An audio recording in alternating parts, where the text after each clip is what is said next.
রোগা হওয়া মানেই কি সুন্দর, এই ধারণা এখন সোশ্যাল মিডিয়ায় ভয়ঙ্কর রূপ নিচ্ছে। টিকটক, ইনস্টাগ্রামের তথাকথিত ডায়েট গুরুরা ছড়াচ্ছেন এমন ভুল সব পরামর্শ, যা তরুণদের ঠেলে দিচ্ছে খাদ্যাভ্যাসজনিত মারাত্মক রোগের দিকে।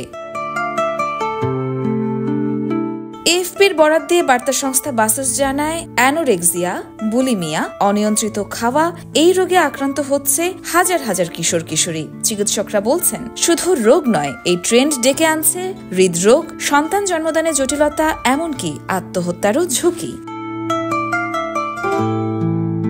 গবেষণায় দেখা গেছে 2000 সালে বিশ্বে 3.5% মানুষ খাওয়ার সমস্যায় ভুগলেও 2018 সালে এই হার বেড়ে দাঁড়ায় 7.8%।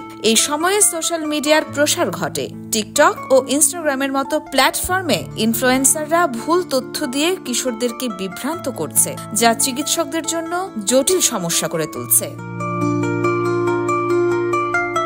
ফ্রান্সের পুষ্টিবিদ ক্যারল কোপ্তি বলেছেন, রোগীরা এখন সোশ্যাল মিডিয়া থেকে পাওয়া ভুল তথ্যই বেশি বিশ্বাস করে। এটি পুরো চিকিৎসা প্রক্রিয়াকেই ধ্বংস করে দিচ্ছে। টিকটকে এখন জনপ্রিয় একটি হ্যাশট্যাগ হলো স্কিনিটক। এখানে দেওয়া হচ্ছে এমন পরামর্শ যা বিপজ্জনক ও মানসিক চাপ সৃষ্টি করে। এতে মানুষকে খুব কম খেতে উৎসাহিত করা হয়, যা শরীরের জন্য মারাত্মক ক্ষতিকর। সতর্ক না হলে এই ফাঁদ থেকে মুক্তি বেশ কঠিন। এই ভিডিওটি শেয়ার করুন, সচেতন হন এবং অন্যদেরকেও করুন। সুস্থ থাকুন, নিরাপদ থাকুন।